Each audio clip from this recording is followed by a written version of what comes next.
आज हमारी खुशकिस्मती है कि आज हमारे स्टूडियो में स्वामी नलिनानंद जी बैठे हुए हैं। मैं आपका स्वागत करता हूँ। बहुत बहुत स्वागत आपका, खुश आमदीद आपकी। बहुत आभार आपका। हमारे लिए स्वामी साहब खुशकिस्मती की बात है कि आप कनाडा तशरीफ़ लाए अमेरिका से, और आपने हमारे लिए समय निकाला। पहले तो हम आपसे ये जानना चाहेंगे कि कनाडा आप आते रहते हैं या आपका पहला दौरा है? जी, मैं कनाडा तीसरी बार आ रहा हूँ। आई स्टार्टेड लास्ट ईयर और उसके बाद ये सिलसिला जारी है और संभवतः आने वाले समय में जारी रहेगा। बहुत बढ़िया बात है, आपने बहुत अच्छे तरीके से हमें ये बताया। स्वामी जी, अमेरिका में आप कब से हैं? मुझे अमेरिका में 8.5 साल हो गए हैं जी, और 8.5 साल से now I pursued my permanent residency, और अमेरिका में ही स्थायी आश्रम है और वहीं धर्म प्रचार के कार्य में लगे हुए हैं। बहुत बढ़िया। और मैं स्वामी जी ये देख रहा हूँ, आपका इतना बड़ा प्रोफाइल है। आप CEO हैं इटर्नल वॉइस मैरीलैंड के, CEO हैं इटर्नल वॉइस फ्लोरिडा के जी। इसके साथ साथ ऑफिशियल प्रीचर ऑफ शिवालया है जी जो temple of greater Boston area है जी। फिर हेड प्रीचर हैं आप वर्जीनिया में श्रीराम शरणम का जी। फिर official Chaplin universal life church में है जी। सारी कम्युनिटीज़ को आप सर्व कर रहे हैं, सेवा दे रहे हैं। जो धर्मा का मैसेज है कि सबका भला सबकी खैर, जी, ये आप कर रहे हैं।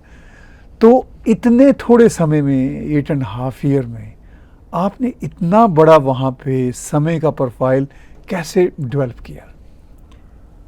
देखिए, प्रथम तो मैं कहूँगा कि ईश्वर कृपा, और ईश्वर कृपा के बिना तो कुछ भी संभव नहीं है। और वास्तविकता ये है कि सनातन धर्म के प्रचार के लिए, और जब मैं अमेरिका आया, यहाँ आने से पहले मेरी एक शर्त थी यहाँ के ऑर्गेनाइज़र्स से कि सत्संग रोज़ होना चाहिए। तो यहाँ के ऑर्गेनाइजर्स ने मेरे को कहा कि Swami ji, this seems to be quite impossible because this is all working class people, from Monday through Friday they are busy in earning their bread, and Saturday and Sunday is the one that's available for, preaching and congregation. So then this country is not made for me. I must return back. But आपको मैं तारिक साहब ये बताना चाहूँगा कि जब से मैं 8.5 साल से अमेरिका में आया हूँ, not a single day we stopped preaching. 8.5 साल, 365 days. There were days when I did 3 sermons in a day, 3 satsangs in a day. But there was not a day without a satsang in the entire term of 8.5 years. Beautiful. बहुत बड़ी बात है। उसी hard work की बदौलत है कि ये सभी संस्थाएं खड़ी हुई, आश्रम भी बना, और इन सब संस्थाओं के माध्यम से परोपकार के काम भी हो रहे हैं। जो आपका आश्रम है जी, वहाँ पे डिवोटीज़ की जो एक तरह से नंबर्स हैं, इन टर्म्स ऑफ नंबर्स क्या सिचुएशन है? रोज़मर्रा के सत्संग में तो करीबन 70-80 लोग, 100 लोग रोज़ आते हैं जी। और बाकी जब कहीं आश्रम से बाहर भी सत्संग होते हैं, मंदिरों में, गुरुद्वारों में, और भी अन्य कम्युनिटी सेंटर्स में जाना होता है, तो वहाँ पर मात्रा और बढ़ जाती। तो इट डिपेंड्स, कहीं कहीं तो कार्यक्रमों में, मंदिरों में 500 लोग भी होते हैं, कहीं 700 भी होते हैं, और कहीं 100 भी होते हैं। तो depends on the program, which kind of program, but satsang runs every day, 365 days without a break. आपने PhD की हुई है सेक्रेड गीता जी, और गुरु ग्रंथ साहब के बीच जो रिलेशनशिप है, स्टूडेंट ऑफ कंपैरेटिव स्टडीज़, ठीक है, तो उसके बारे में हमारे व्यूअर्स को थोड़ा सा बताइए। मेरे हृदय में एक बहुत जिज्ञासा थी जी। When I was in 8th grade in my school, there was a Punjabi book, language. So there was a shabad from Guru Granth Sahib, was Khurasan खसमाना किया हिंदुस्तान डराया, आपे दोसना दई करता जाम कर मुगल चढ़ाया, एती मार पई कर लाने तैं की दर्द ना आया, करता तू सबना का सोई जे सकता सकते को मारे तामन रोस ना हुई। Guru Nanak Sahab is talking to the lord, परमात्मा से धन गुरु नानक सच्चे पातशाह पुकार कर रहे हैं कि खुरासान, अफ़गानिस्तान के पार से जम कर मुगल चढ़ाया, इतनी मार पई कर लाने तय की दर्द ना आया, इतने लोगों की हत्या हुई है परमात्मा तेरे को उन पर दया नहीं आई। इस शब्द ने जी मेरे अंदर एक इंक्विजिटिवनेस पैदा की, एक जिज्ञासा को ट्रिगर किया, एक बहुत मन से एक जज्बा उठा कि मुझे धन गुरु ग्रंथ साहब का अध्ययन करना है। I must read it and get into this very beautiful philosophy given by धन गुरु नानक सच्चे पातशाह, बिकॉज ही एक दुनिया का रहबर, एक इंसानियत को उठाने वाला एक रहबर आया, एक परमात्मा का रूप आया। नारायण आप कला धार जग में परवरियो, सतगुरु नानक प्रगटिया मिट्टी धुंध जग चानन हुआ, ज्यों कर सूरज निकलिया तारे छपे अंधेर पलोआ। ये सब पढ़ के जो एक अंदर वाइब्रेशन पैदा होती थी, उस वाइब्रेशन को सेटिस्फाई करने के लिए, उस पॉजिटिविटी को धन गुरु ग्रंथ साहब से पाने के लिए एक जज्बा आया। फिर कहीं पंजाब के जब हालात बिगड़ रहे थे और इंसान से फ़र्क मानने लग गया, जो बुद्धि में, दिमाग में, लेकिन धर्मशास्त्रों में नहीं है। फिर एक अंदर जिज्ञासा आई कि क्यों ना जो मैंने धन गुरु ग्रंथ साहब से पाया और जो मैंने भगवत गीता से पाया, इसको जोड़कर हम इंसानियत को एक कॉमन टर्म्स पे ले आएँ। अलग अलग बयान करेंगे तो फ़र्क आएंगे और कॉमनैलिटी निकाल लेंगे तो सब एक हो जाएंगे। और उसी चीज़ ने इंस्पायर किया कि भगवत गीता और गुरु ग्रंथ साहब को कंपैरेटिव स्टडीज़ में उसको कंपेयर करके, उसकी कॉमनैलिटी, उसकी सिमिलैरिटी को निकाल के हम इंसानियत को कहें देखो एक ही बात है। हमारे यहाँ संस्कृत में एक श्लोक आया है जी, एकम सत विप्रा बहुधा वदंती, सत्य एक है, ट्रूथ इज़ वन। अलग अलग लोगों ने उसे अलग अलग समय में अलग अलग भाषा में कहा, लेकिन सत्य कभी बदला नहीं। गुरु ग्रंथ साहब ने भी वही सत्य कहा, भगवत गीता ने भी वही सत्य कहा, पाक कुरान शरीफ ने भी वही सत्य कहा, बाइबल ने भी वही सत्य कहा, जिन सूत्रों में भी वही सत्य है, धम्मपद में भी वही सत्य है। लेकिन इंटरप्रेटर्स ने उसको गलत इंटरप्रेट करके उसकी कॉमनैलिटी ना निकाल कर उसके डिफरेंसेस को समाज को दिखाया, जिससे इंसानियत जुदा हो गई। इंसानियत को जुदा करने की जगह इंसानियत को एक कर दें, ताकि जैसे गुरु ग्रंथ साहब में आया है, मानस की जात सब एक के पहचान वो।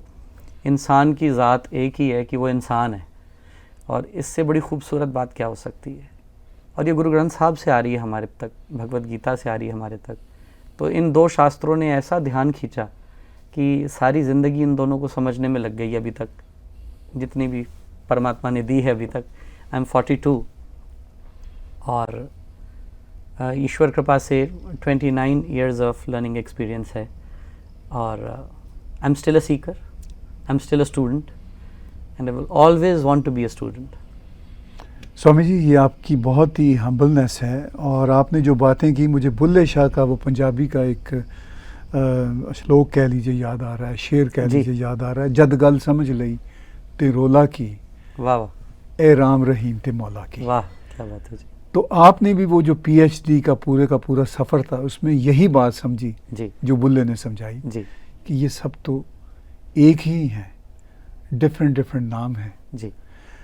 तो जो आपने अभी ये बताया कि वो जो एक को रिलेशन था बिटवीन गुरु ग्रंथ साहब और सेक्रेड गीता, वो कॉमनैलिटीज़ जो थी और जो उसका एसेंस था, वो इतना रचा देने वाला था कि आप उसमें रचते चले गए, बसते चले गए। तो इस सारी सूरत हाल को आज के अमेरिका में आप कैसे देखते हैं, और अपनी जो आपकी परसेप्शन बनी है, आपकी PhD, आपकी प्रीचिंग, आपकी स्पिरिचुअलिज्म की बिना पे, इस जर्नी को आप USA में रहते हुए, कनाडा हम आपके साथ हैं, कैसे आगे लेके इस परसेप्शन को लोगों की सेवा के लिए आगे लेके जाएंगे? बहुत खूब कहा जी आपने। बुल्ले शाह साहब का कलाम पढ़ा तो मेरे को बुल्ले शाह साहब के प्रति बड़ा झुकाव है, और उनके कलाम की याद आती है, पढ़ पढ़ आलम फाजल होया, कदी अपने आप ਨੂੰ पढ़ने ही नहीं, जा जा वड़दा मदर मसीते, कदी अपने अंदर तू वड़िया ही नहीं, नफ्स रोज़ बाहर शैतान ना लड़दा, कदी अपने आप ਨਾਲ लड़िया ही नहीं, बुल्ले शाह समानी उड़दियाँ फड़दा, ਜਿਹੜਾ ਘਰ ਬੈਠਾ ਉਹਨੂੰ ਫੜਿਆ ਹੀ ਨਹੀਂ। क्या बात।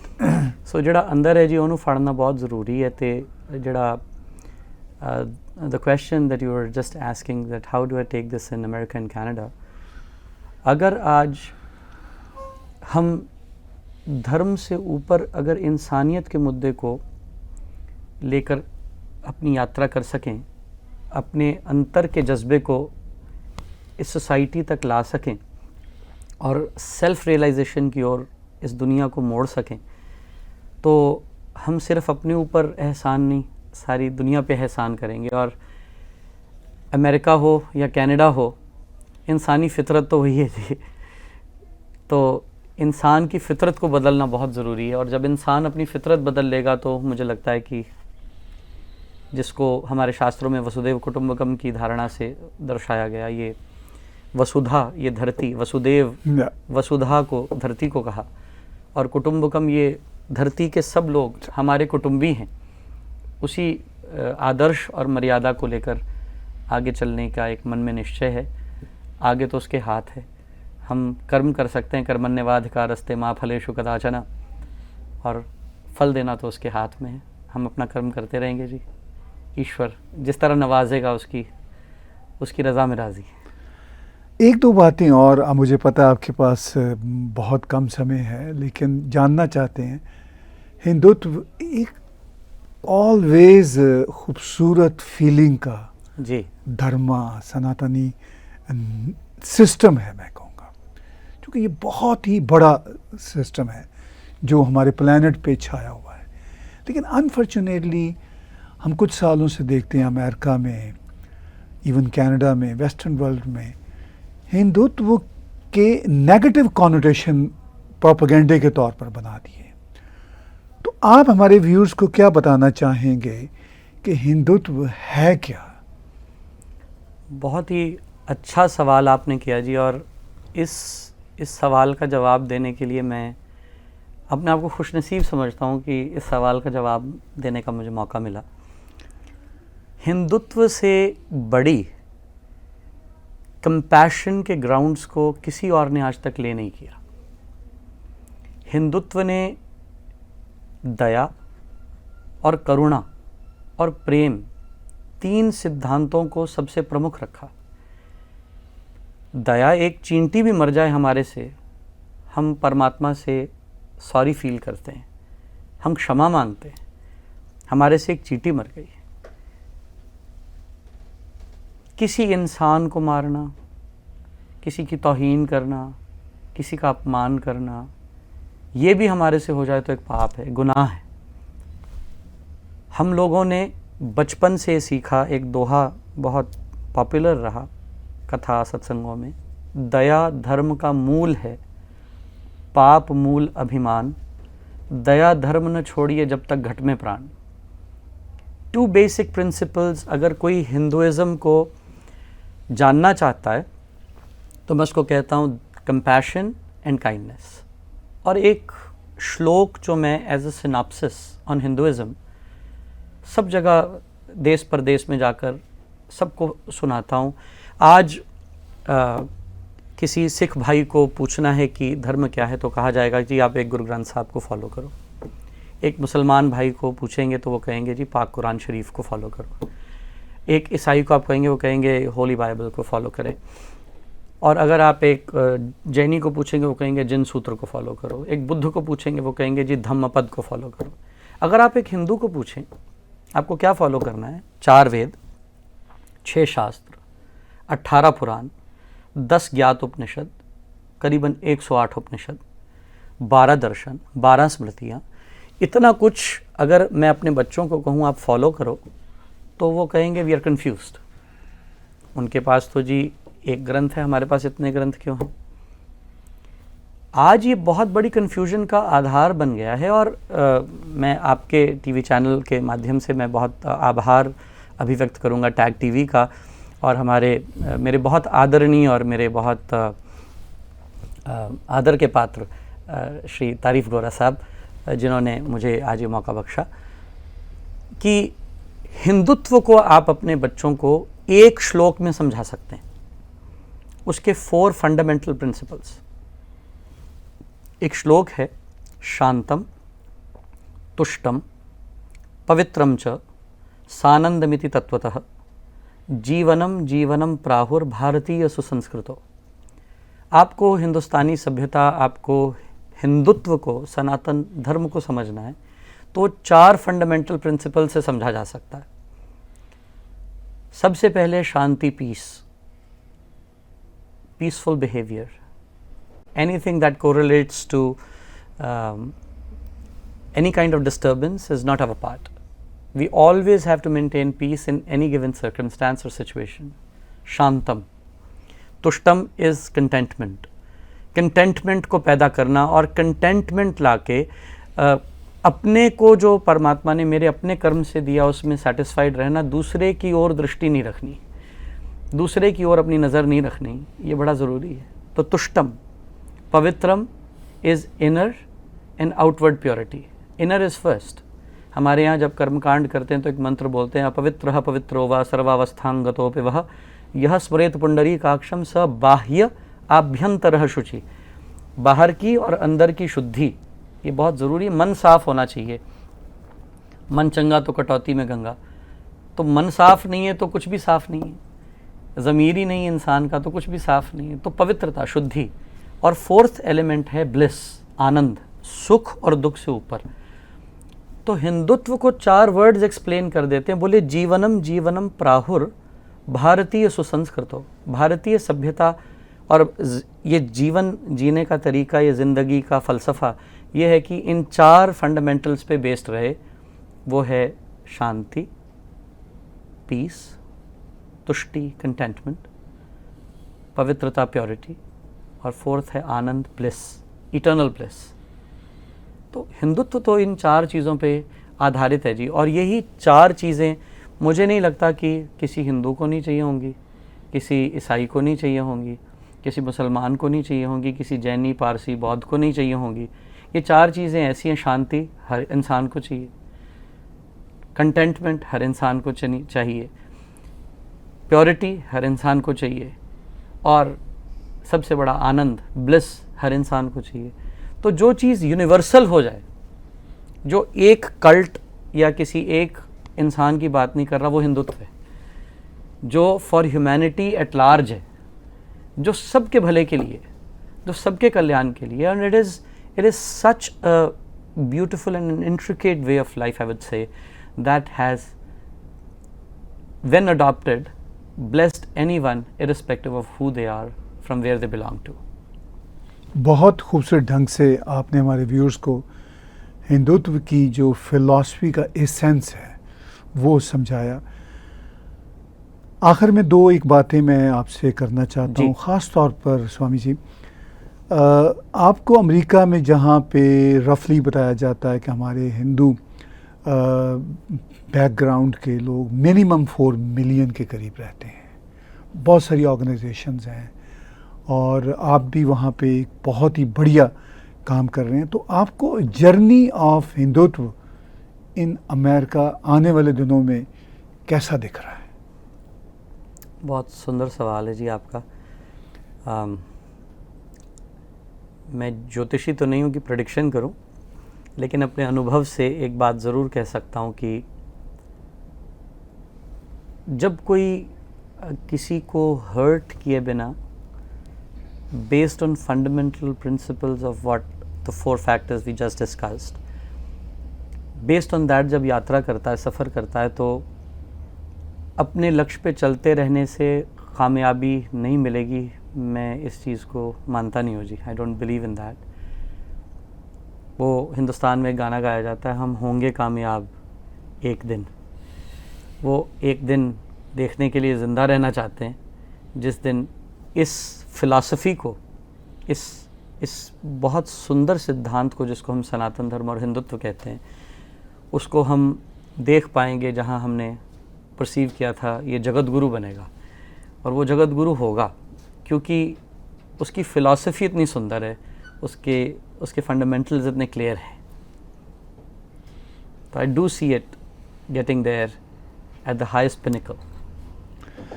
हम स्क्रीन पे स्वामी जी आपकी इंफॉर्मेशन देना चाहते हैं ताकि लोग जो आपसे रब्ता करना चाहें जी ज़रूर वो आपसे रब्ता कर सकें। आखिर में हमारे व्यूअर्स को बताइए कि कैसे वो आपसे रब्ता कर सकते हैं, ख़ास तौर पर आश्रम के हवाले से, आपकी टीचिंग्स के हवाले से, और इसके साथ साथ क्या ख़ास पैगाम है कंक्लूड करते हुए आज की बातचीत? जी, हमारा एक फेसबुक पेज है इटर्नल वॉइस और एक यूट्यूब चैनल है इटर्नल वॉइस, उस पर सत्संग रोज़ लाइव होते हैं प्रति दिवस। और we have a website that is known as eternalvoice.net। हमारा अमेरिका में ट्रस्ट है और वर्ल्ड के और 9 देशों में हमारा ट्रस्ट है।